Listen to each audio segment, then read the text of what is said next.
that can't make it tonight. And there'll be a copy of this on the Community Hub, hopefully tomorrow afternoon.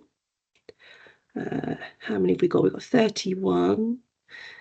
And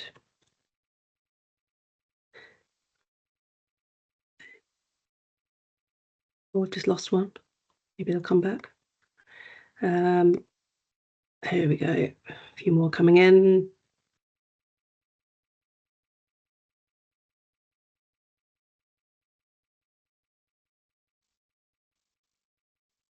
Right. Okay. 7:32. Okay, brilliant. I'm going to start the meeting this evening. So good evening, everybody. It's nice to see some familiar faces popping up all over the screen here. Thank you for taking the time out to join us this evening. I'll just do a quick sort of intro to this meeting, and then I'm going to hand over to the man of the half hour, David Hughes. It's been a while since we've come together as individual LRGs, and we haven't actually done a collective meeting like this ever. It's been a strange few weeks and months in the East West Rail world. The last time I saw quite a few of you, it would have been around May time for the community conversations. Sorry, I think someone was off mute there. Yes, in May around the community conversations, and I know that I spoke to quite a few of you there. It was good to talk to you then, and we were very much looking forward to hoping for the summer consultation, where we would have expected to have shared with you lots more information around the sort of proposed route. Sadly, that got a hard stop because Rishi decided to call the general election. So we then had to, I think, cancel a couple of the community events that might have been in your area, sadly, and also had to clearly pause on what might have been a summer consultation. Because we headed into the pre-election period, we also were unable to meet with all of you as we would have done in July for this standard LRG meeting. Given that there will be quite a big gap in us talking to you, we felt that it would be a good opportunity to introduce David to you all. So David will certainly do that introduction very soon.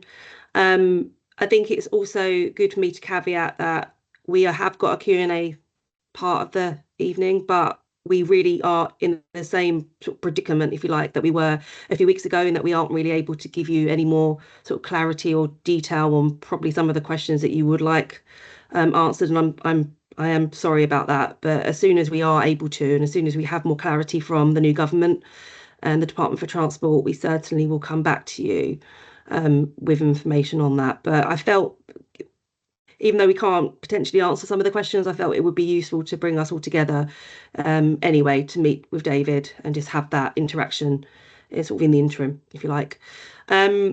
So just a very quick bit of housekeeping. I know that you're very, very familiar with how we do this, but tonight is slightly different. So what I'm going to suggest is that we don't put any questions in the chat box. Instead, if we don't get around to answering your questions tonight, then I suggest that you send them over to either myself directly or the LRG email, or if they are questions directly for David, I suggest that you do the contact at address, and I'm pretty sure everybody has all of those addresses, but if not, again, we can get them over to you. And then what we'll do is there is a raise hand function at the top of the screen there. If you just click on that, it will then put you in order of raised hand, and I'll introduce you and you can ask your question to David, and we can get through as many, hopefully, as we can. So we have a few groups tonight. We have a few of you joining, and there's 34 of us, so good numbers. So enough of me rambling on. You're not here to talk to me tonight, here to talk to David. So I'm going to hand you over to David Hughes. Thanks, Sarah. You can listen to me rambling on instead. Good evening, everyone. Really pleased to have this opportunity to say hello, introduce myself. As Sarah said, that's actually really, I suppose, large part of the purpose of tonight is just to reconnect, and also for me to introduce myself. I'm actually just into week 7 in this role as chief exec of East West Rail. As Sarah's alluded to, the fact that the general election was called coincident with my appointment into this role has meant that my first five or so weeks in the role, I wasn't able to do much, if any, external engagement. In a way, that was quite fortunate for me. It gave me a bit of breathing space, I suppose, to just get myself up to speed to an extent with the project and the organisation which I now lead.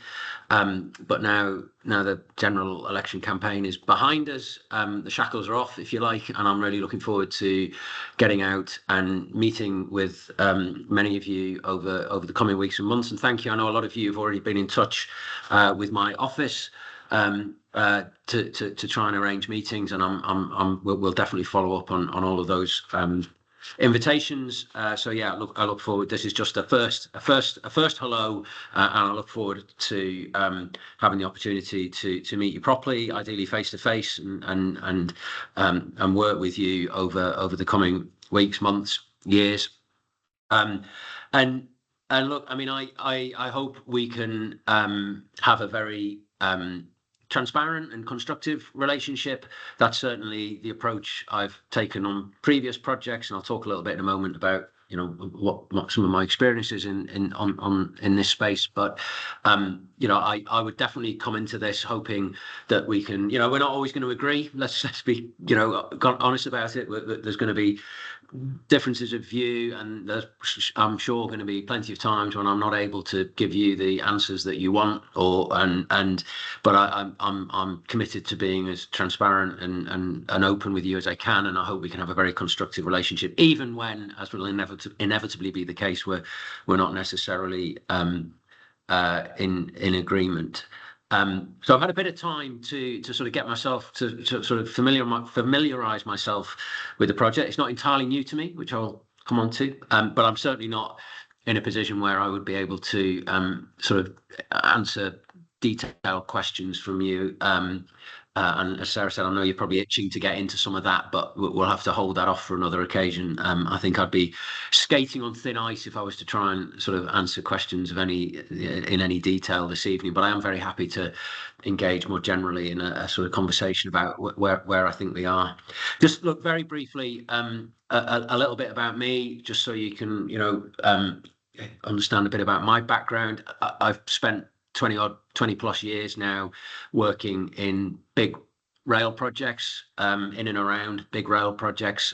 Bulk of that with Transport for London.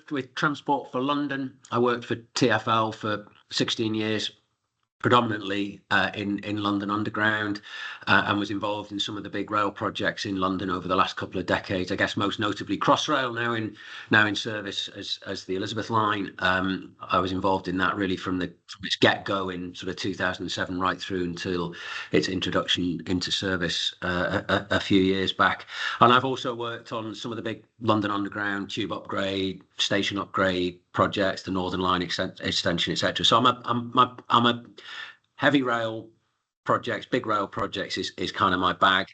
When I left TfL, I did a brief stint with Transport for the North, based up in Manchester. It was very brief and heavily impacted by COVID lockdowns and what have you. And then I spent 3 years under the previous government as Director General for rail infrastructure. I'm not a career civil servant. I was brought into the Department for Transport in that Director General role, and basically my role was to oversee the portfolio of big rail projects on behalf of the previous government.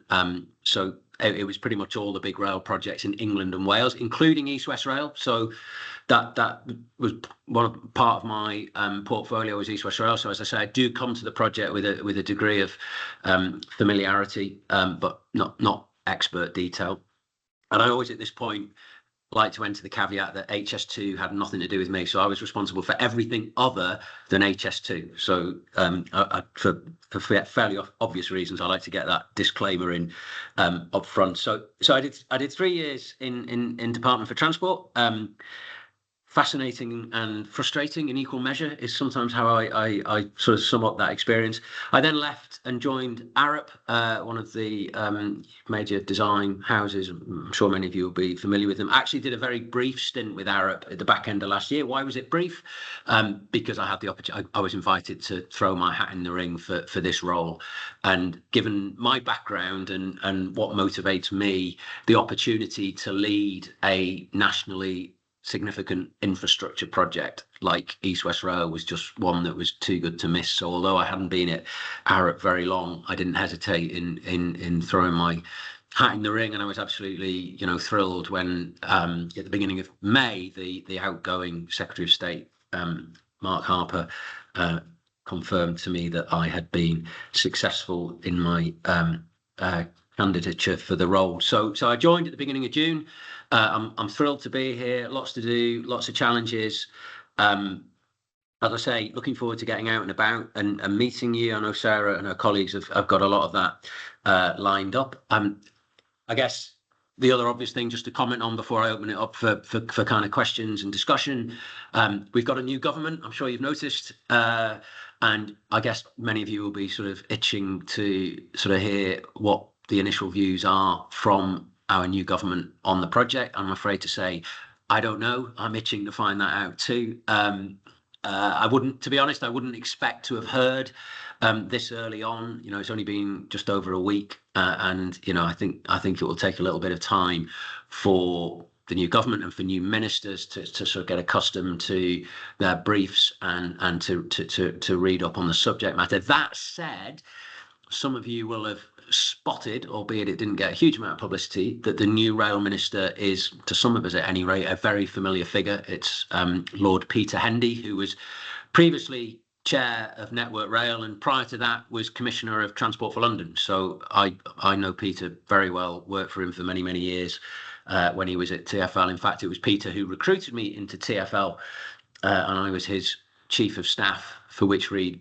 bag carrier for 2 or 3 years. So Peter is a very sort of familiar figure, and I think his appointment has been greeted, I think, very enthusiastically within the rail sector. I think it's very good news for the rail sector. I think it'll be good news for East West Rail as well, because he will come to it with a massive amount of knowledge. I think that there is no more respected transport professional in this country, and therefore although I haven't. I've had 2 or 3 texts with Peter since he took up his role. We haven't really had any meaningful engagement yet, but I'm anticipating that we will do soon.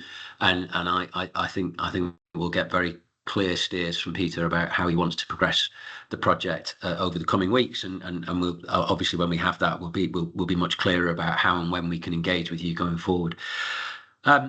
I think, Sarah, that's probably enough of me rambling on. So I'm very happy to, with the caveat that if you ask me anything detailed, I'm just going to say pass. But with that caveat, very, very happy to have a conversation with you. So back to you, Sarah.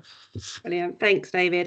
So we have Sue Clark. If you could just introduce yourselves and where you're representing, that'd be great. Thanks. Okay, so I'm Sue Clark, David. I'm ward councillor for Cranfield and Marston. And the Marston Vale line goes right through my ward in central Bedfordshire. Sarah knows me well, and it will be a pleasure to invite you to come to Lidlington, please, David. The chair of Lidlington Parish Council, Graham Turner's on the call, and we've got some particular issues there, and we do a fabulous tour followed by a lovely cup of tea and a biscuit. Your 2 predecessors have been, and we'd really like to welcome you to come, please. Thank and you. I take it that there'll be no public consultation announced in the near future then until you get clarity from government. Is that right?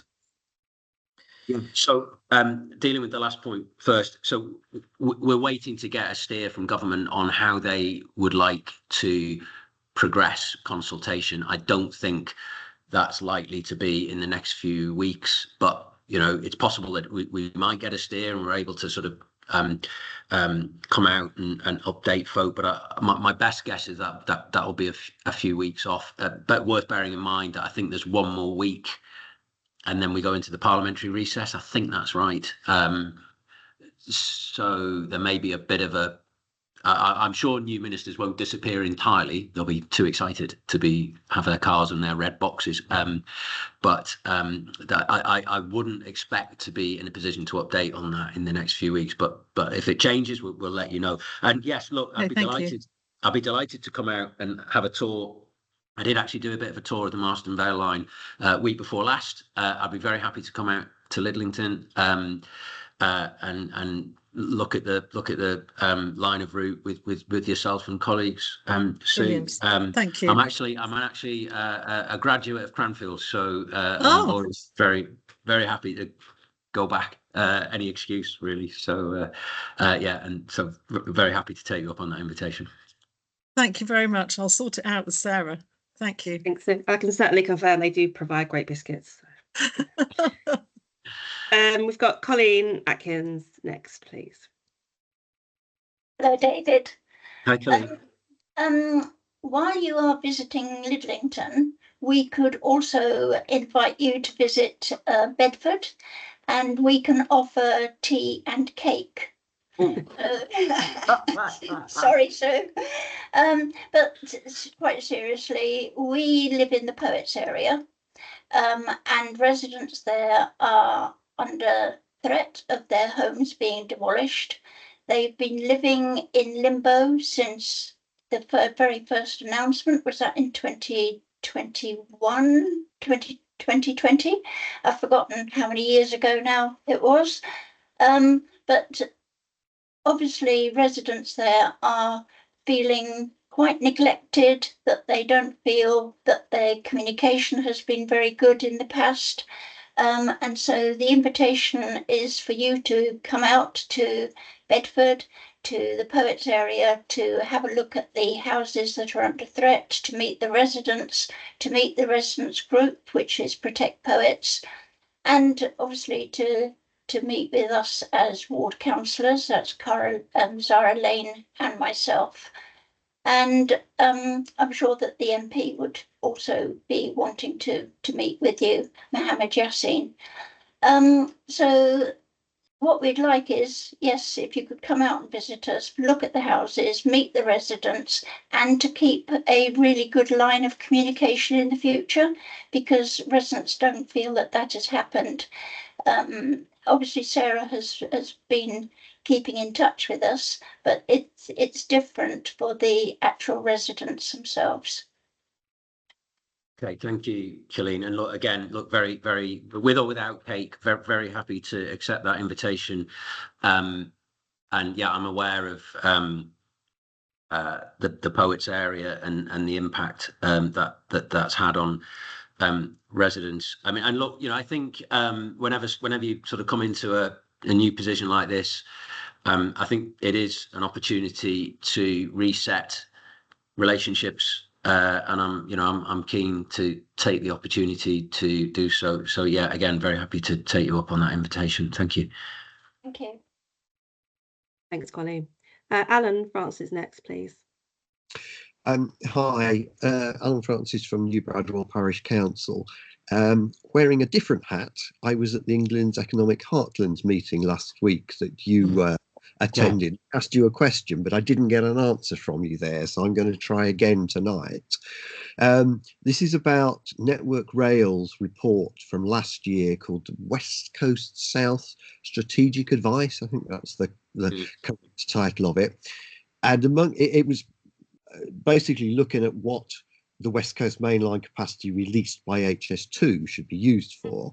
And one of its key recommendations was that some East West Rail trains from Cambridge, which some are planned to go all the way to Oxford and some were planned to terminate at Bletchley, that those Bletchley terminators should in fact go to Milton Keynes Central, because of the much better interchange opportunities at Milton Keynes Central, with Avanti fast service to Birmingham and Manchester and all that. And of course, East West Rail is part, as you will appreciate with the background from the DFT, part of a network. It's not an isolated rail line. And they were very keen to avoid forcing people to interchange at both Bletchley and Milton Keynes Central, going from, say, Bedford to Birmingham, or that sort of journey. it's not part of the DCO. I'm aware of that, but Yeah. does East West Rail have a view on it, or is it going to have a view? What's the process for essentially responding to Network Rail's recommendation? I'm afraid. Well, thank you, Alan. I'm not much better placed to answer the question than I was on Friday lunchtime, I'm afraid. But I am aware of, from my previous role as Director General for Rail Infrastructure, I'm aware of some of these discussions. I think the Network Rail report you refer to probably post-dates my time in the department. And of course, and I can't remember if it was you who raised this at Friday's meeting, you know, that the whole landscape and the sort of baseline position around West Coast planning, you know, is somewhat up in the air given the previous government's decisions around HS2 phases 2A and 2B and the Euston approaches. So I suspect, and I don't know, I think the answer to your question is right now I don't have a view, and I don't think East West Rail Co has a view. I suspect this is something that Lord Hendy will very much have a view on. He was being heavily involved in some of the thinking around HS2. If you go back to the Oakervee review in probably about 2018-19, I think. So Peter was part of the Oakervee review panel that looked at HS2 for when Boris Johnson became Prime Minister. So he's steeped in the back. So I would expect Lord Hendy to have quite strong views on HS2, but as you I think will appreciate, the complexity of that West Coast main line is huge, and there's so many different moving parts. I think the bit that really is interesting, I'm sort of rambling a bit and I don't have an answer, but I'll just throw this in as well as another factor that we need to consider is, of course, if the proposals around Universal, the theme park, you know, get traction under this new government, and again I haven't heard anything either way, then you can see that the case for being able to interchange directly from the West Coast in order to access that development would also, you know, would be strengthened. So look, I mean, I can't answer the question at the moment, but I logged it on Friday. I'll log it again now, and we'll make sure, you know, we'll follow up and try and understand at least. I don't actually know what our position as a company is on that, but I'll endeavour to find out and come back to you. Thank you. Thanks, I'm aware we've got just under 10 minutes, so quite a few questions. I think Nick, you're up next. Try and be brief. Sorry, I'll try and be brief for Sarah in my answers. No, I should caveat that whatever we can't get around to tonight, then please by all means send them over and we can get back to you. But Nick. Okay. So the easy one, please come and visit Ridgemont and Husbourne Crawley, and up in the ante on hospitality, we'll quite happily buy you lunch in the process. I'm going to have to start entering this in the hospitality log. Indeed, yes. You haven't seen the size of the lunches. Second one, more seriously, the NAO specifically recommended that the company, obviously part of you, needed to do something about communications and engagement with the community. And picking up on the same point Councillor Colleen made, will you give us an undertaking that you will actually take that recommendation seriously and change what you have been doing to date? I haven't seen that NAO recommendation. I'll Sarah and Kate, maybe you could take a note and show it to me. So I don't know exactly what that recommendation said in what context. And will I change what we're doing today? That would require me to know exactly what we're doing today. Look, I kind of reiterate what I said in my opening comments. I'm really this is an opportunity to reset. I am really keen to engage openly and constructively. I know we won't always agree, but my experience of leading big rail projects like this is, you know, the engagement is invaluable even where you don't agree. So look, I'm very, you know, I hope that sort of gives you the assurance that you're looking for, Nick. I'm looking to reset. And if you want some further evidence, Mayor Tom Wotton's evidence to Transport Select Committee adversely comparing you to Highways England was very eloquent. And my third point is that Dame Bernadette Kelly, who I think I would roughly describe as your boss in your new job, gave us a specific detail on the TWAO 2 months ago. We still had no public announcement on what will be in or out of the TWAO affecting the Marston Vale line. Despite that statement 2 months ago, I understand about PERDA, but it has now gone on far too long that we do not know post the Chancellor's announcement 4 months ago, what the heck you're actually planning to do, where, when it will happen, who will be affected. And the last time I asked the question, you couldn't even tell me who was in charge of it, let alone when you make an announcement. Yeah, can I jump in there, David, just because I feel that it's probably easier for me to answer that. So yes, you're right. We've been in PERDA, so we haven't been able to provide any project updates, and we're only just out of PERDA, and we are still waiting for clarification on what we can talk about regarding the NAO. And I did have some conversations with internally a few weeks ago on that, and there should be some updates coming on that. So please sit tight on that one. I've been on annual leave. So what Dame Bernadette Kelly was able to send me 2 months ago. Yeah, if you could just let me finish, Nick. Tell anybody since, and that was well before Mr. Rishi announced. Okay, but our position as a company was that we weren't able to share any information during that time. So update we have at the moment on that one. So as soon as we have more information, we will provide that. As to the NAO report, David, it was flagged that East West Rail needed to sort of up the ante on engagement, which is something that is happening in the background, and this is a clear example of, you know, additional engagement. But we will give you a sort of more of a briefing on that. And again, I'd like to come back to the LRGs when we meet again with more of an update on what the engagement over the next few weeks and months will be. So if that is, I think let's wrap that up. I'd like to go to the next person now because we're running out of time. I think we've got Judy Roberts. Sorry, I thought Chris was before me, but anyway, I'll go because mine is quick. Apologies. Yes, I'm Judy Roberts from my area is North Hinksey in Oxford, which contains the Botley Road, which is somewhat a sticking point when we come to Oxford Station and the Network Rail works that are there.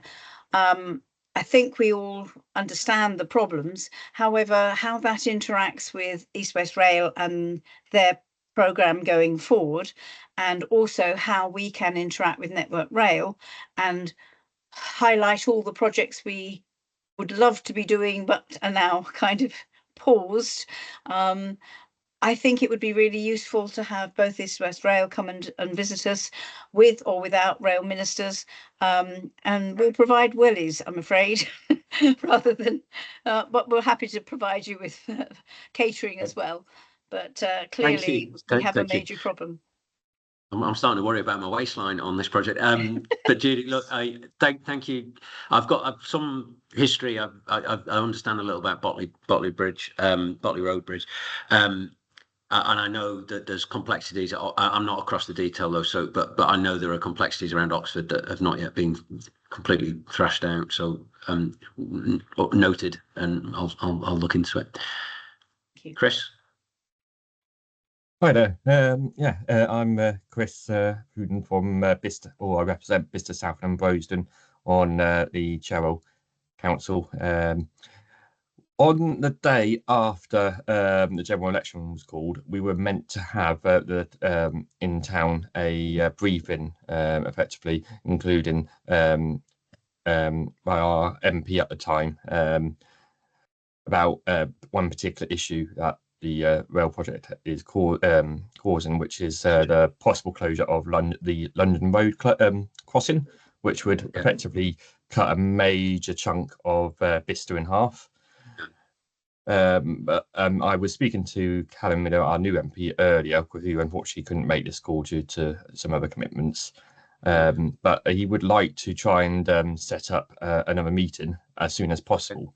If that's okay. I don't know what refreshments and snacks we can provide, but I'm sure we can do something. No, that's fine, Chris. Very happy to. Yeah. I'm aware of the issue without being across all of the detail of it, but very happy to sort of give the commitment to come out and meet with you. We haven't had any updates for a while, and it seems to be just hanging over all our heads. I think Sarah or Kate might want to jump in. I think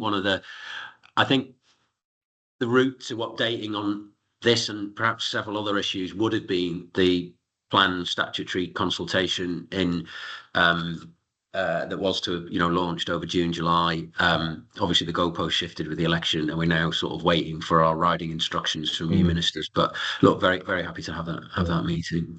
Okay, yeah, thank you. Just to reiterate, Chris, that's right. So the designs for the options and all that kind of stuff, that would have been the intention. So as soon as we know more about what is happening, then we will of course be able to share more. But in the meantime, we'll certainly take your request for a visit and see what we can do about that with new. Yeah, I'll see what I can do in food. Okay. I think all this talk of food is making me hungry. I haven't had dinner yet. It has just gone 8 o'clock. I'm aware that we have some hands up, but I'm going to have to be quite strict tonight, I'm afraid, just due to timing constraints. So Ben, Caroline, John, feel free to send me your questions or directly to David, and I promise we'll follow those 3 up. And again, just to really sort of add that I'm sorry. I just said, if I send my question in, will you actually answer it? Because I'm still waiting for several answers from East West Rail. Are you? Okay, we'll send them over and we'll certainly look to get them addressed. I wasn't aware that you had any answers, questions that you hadn't been answered, Caroline. I'm waiting for answers to questions, yeah. Okay, so we'll make sure you... I'll get push again tomorrow. Well, send them to me, CC Kate in, because I know that you speak to Kate quite regularly, and we'll look at those for you. And that goes for anybody else on this call. We certainly will do our best to answer them. It is a strange time for us still. We aren't able to really give you the information that we would like to give you. We are about to head into the sort of parliamentary holiday season as well. But as soon as we can come back with updates on the statutory consultation, we certainly will do. And as soon as I can come back with some updates on when the LRG meetings sort of can happen, then I'll do that as well. But meanwhile, you all have my contact details, my number and my email. So by all means, feel free to contact me at any time. So just really, again, say thank you. Could you resend them to me, please? Because I don't seem to have them. Caroline, like my details, was that? Yeah. Yeah. Can you resend them to me, please? I can do that. Yeah. I'll drop you an email after this call. Not a problem. Thank you. An email will be coming out to everybody that's attended today with the links to the recording and any other information that we can share at this time. But again, thank you for joining tonight. Thank you for taking up your time. And I look forward to talking to you all and following up with some of the questions very soon. Thank you. Thank you, Sarah. Good night. Thank you. Thanks, all. Thank you. Thank you. Bye. Good night.